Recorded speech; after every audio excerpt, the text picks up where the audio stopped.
Draken, the former star of Epsilon, has joined Ninjas in Pyjamas, and the player removed is pyth, however you want to pronounce that, the most recent addition to NiP in late 2015. So, as usual, when I do these roster moves, I break down the person being removed, look at should they have been removed, then I look at the person being added, should they be added, what's the impact on the team. So let's start with pyth first of all. Now, in terms of him being removed, you have to ask yourself the question, which obviously now has been spun into a fairly stupid meme, which is like, was he the problem?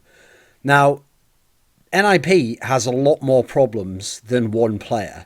But even if we're isolating one player to be replaced in the team, pyth is not the primary candidate for that. He is not the number one problem in the team.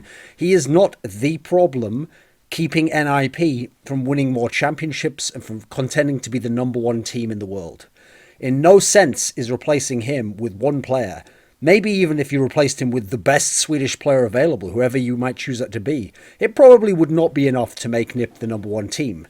So would he be my number one pick to remove from NiP right now? No. I actually think that pyth, even though I was very skeptical when he was recruited, and certainly I don't think he'd actually necessarily justified being brought into the team at that point in time. I thought it was a big gamble. I have to say, I think ultimately that he was a solid addition. I thought he was a pretty stable player. I thought he was a good team player who contributed well. He was never put into roles where he was supposed to be the star player initially. And as such, I think he did his job. And the failures within the team were really on his shoulders, really. I mean, he wasn't fantastic at what he did, but he was good. He was above average. He was more than serviceable for the kind of team NiP are, the kind of stars that NiP has, the kind of direction the NiP organization is going in, and the kind of play that was coming from their other supportive players. So I thought overall, at his best, he was a solid player who played off roles, who was kind of like a decent stabilizing force, where if Get Right and Forest had been fantastic, that would have been enough to make them win more. If existing Freiburg hadn't been such anchors at times, that would have allowed them to win more. And I think he was unfairly targeted from being the fifth man, from being not a member of that four-man royalty of NiP, and that's why he was removed. In fact, I've got a whole article on this exact topic that I just published, which you can find in the description box below, which is about what I think about the fact that NiP just continually replaces the fifth man, and it's pretty much become kind of a poison chalice role, where, yeah, you get to join NiP, great, right? But everyone will scrutinise you, you'll be given the bad roles, and eventually when the team suffers, in terms of results, you will be removed and replaced, no matter who you are. So I do think that one of the two factors that really caused pyth to be removed, aside from that obvious one that he was the fifth man, he hasn't been there the longest, which is, first of all, he had a couple of extenuating circumstance incidents which did cast some doubt on him. So he had illness towards the end, which caused him to miss some events. They had to bring in Makalele. They had the scenario early on in his career. People forget the reason why he couldn't play at MLG was because the first major of 2016, was because of some visa problems, where last time he'd been in America, perhaps he hadn't gone through the right procedure, and as a result, he was delayed getting in. He didn't get to play in that major. So a few issues like that added up can certainly go against you. They can certainly go in the column that says be removed, and if it comes down to removing someone, perhaps that is in people's minds. I don't know that that's necessarily why they removed pyth now, though. I mean, I certainly think the last couple of events where they'd pushed him onto AWPing, well, I mean, who knows what goes on in the team. So let's imagine he possibly even volunteered for it. I don't think he's a good enough primary AWPer to be in the sort of team that NiP supposedly should be aspiring to be, top 5 team in the world. So I don't think he was good enough at that role. And I think it's kind of strange to me that Forest gave up the AWPing all of a sudden at that point in time. Forest, probably the best player on the team at the time. I've always thought Forest in general shouldn't really have AWPed, except for specific halves on specific maps. So the idea that Forest for so much of 2016 was like trying to be the primary AWPer, was trying to do it all the time, and then suddenly gives it up when the team's doing really, really badly, and forces a guy who's just supposed to be a stable team player onto the weapon in an off role, essentially, primary AWPer, like he did it hybrid style in past teams, forces him onto it. Seems a little bit like you've got someone set up as the fall guy there. It reminds me of what Dignitas did with Pimp in late 2015, where he was one of their better players. And then when they didn't have a full-on AWPer, he was like, oh, I think I could do it. They would let him go. They pushed him onto it. Then they just kept him on there. And then eventually they just kicked him. Like, well, he was the worst performing one. Yeah, but what were the circumstances that led up to that? And could he have contributed more else in another role elsewhere? In both cases, I think yes. And I think it wasn't necessarily justified to remove the player. So I think one of the issues here, as I outlined in that article, I'll very briefly summarize it, is that everyone else in NiP, everyone at this point in time should actually be considered. So the problems in NiP, okay, so let's look at the star duo, Get Right and Forest. They're not good enough compared to the past to be a team like NiP used to be. They're not good enough compared to the current superstar players to be good enough star players at their role that NiP can be the number one team in the world. I mean, you could say that Forrest, if you make him the second or third star in a team, his current performance level would be absolutely good enough. He could be like the Cajun B if you had a device in Dupree of 2015. Or he could be the Dupree now of Astralis if you had a device and a Kirby ahead of him. Problem is, he's the best player at the moment. And so if he's your best player, at his current performance level, NiP is not going to be the number one team. In fact, they're not going to be close, and they're not going to win majors, and all the rest of the things that they're just not going to do.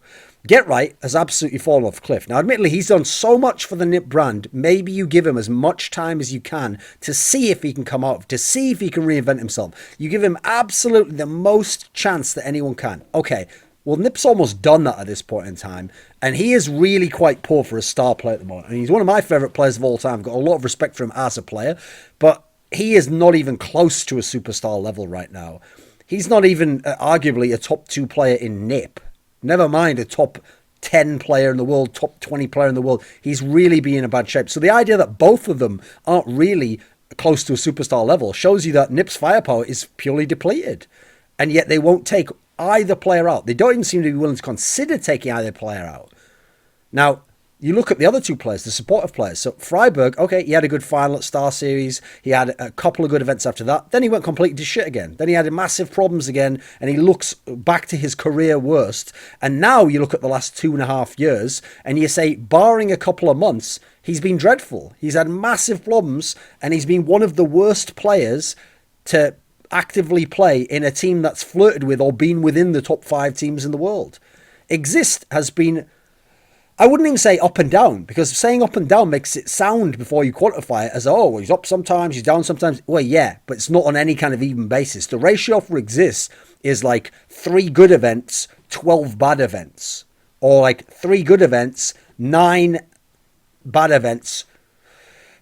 That's not the right number, is it? 3 good events, 6 bad events, and then 3 perhaps scraping medium average events.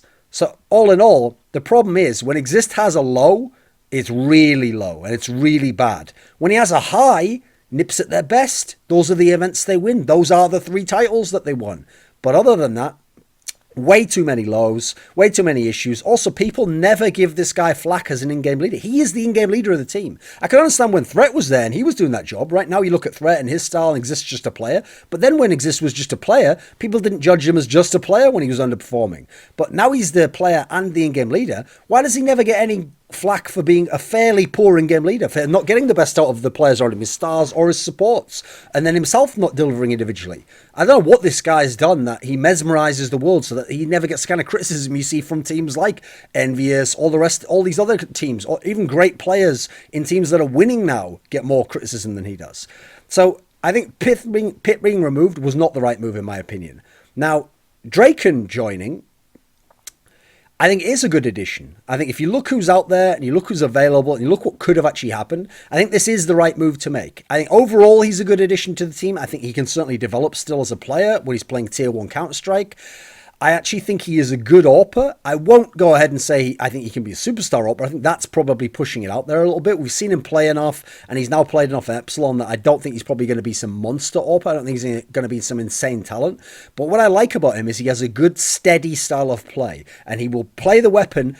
Primarily, he wants to have the AWP in his hand at all times, and he'll play it on all maps. So that's a good factor. That provides NiP with the AWPing presence that they wanted in the team, especially because it takes the pressure off them when they have to go with 5 rifle.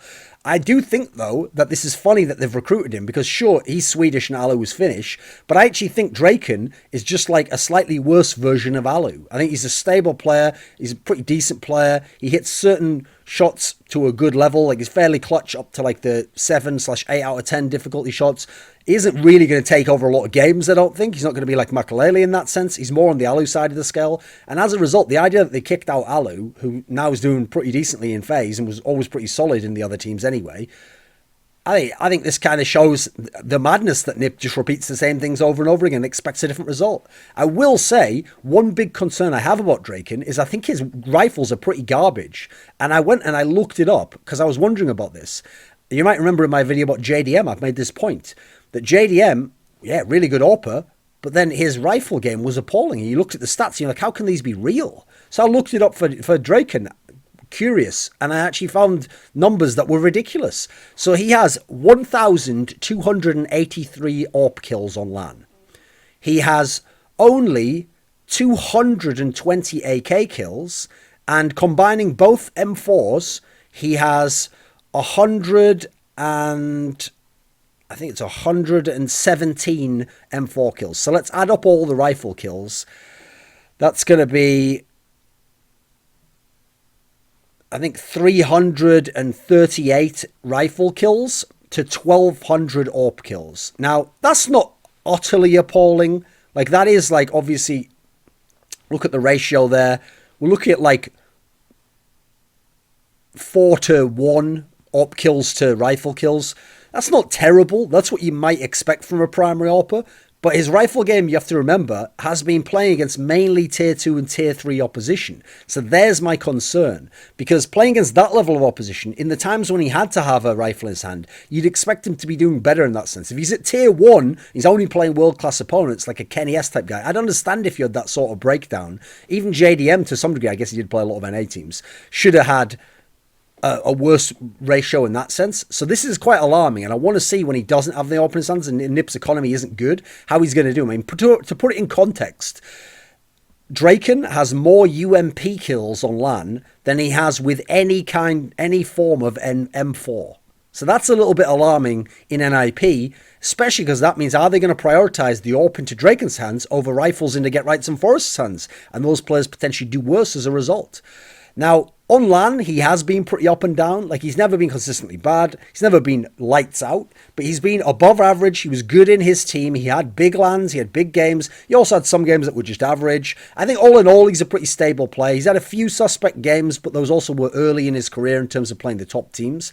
Now, I think in terms of impact, I actually think a key for his addition to NiP is that he should help on maps like Overpass and Train, where I think AWPs can be really effective. Overpass particularly, I felt like they lacked for an AWP ever since Makalele left the team, and I think with pyth, they weren't as good on Overpass. So I think on those two maps, it gives them a fighting chance to expand their map pool out again, because obviously it was pretty good in the past when they had Nuke in the mix there, and now we don't quite know yet what's going to happen with Inferno.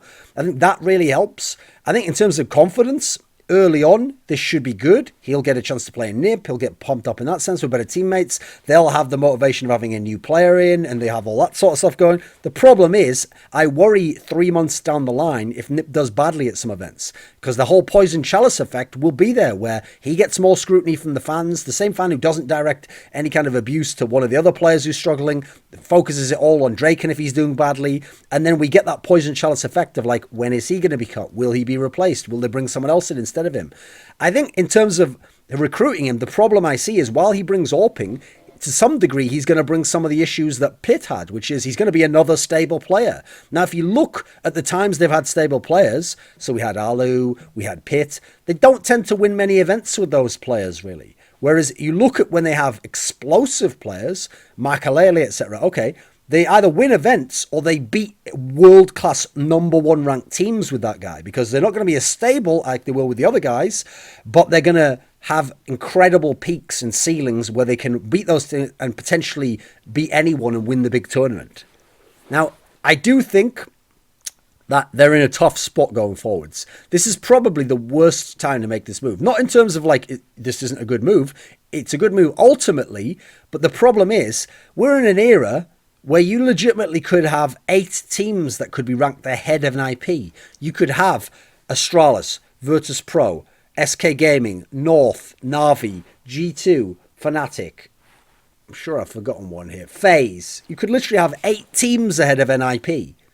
And that's without mentioning map specialists like Gambit, Immortals, Heroic. So this is potentially going to be the toughest era ever in all of Counter-Strike history. And NiP have barely changed the key problems in their team, and they're hoping adding an above average to stable AWPer is going to turn everything around for them. So for me, NiP winning titles right now looks like a huge stretch. It's not like the Uncertainty era where you could just get a decent route, beat some teams that were like kind of around your level, and then get one big NiP magic win over a top team like an SK. I don't think that's going to happen for you, quite frankly. So I think NiP's going to be, perhaps, if everything clicks, like a cool upset team who can have like a throwback series. They're going to be a nostalgia show. They're going to have a slight team play advantage, as much as those players have been veterans playing together for so long, so they've got a little bit of the Virtus Pro factor. But ultimately, it's just the NiP theme park at this point in time. You're going to see the same rides, it's the NiP tribute band, you're going to hear the same songs, and as I address in my article, this doesn't really get to the heart of the big problems in NiP, and the fact that they're a bit delusional, they're a bit in denial at this point in time.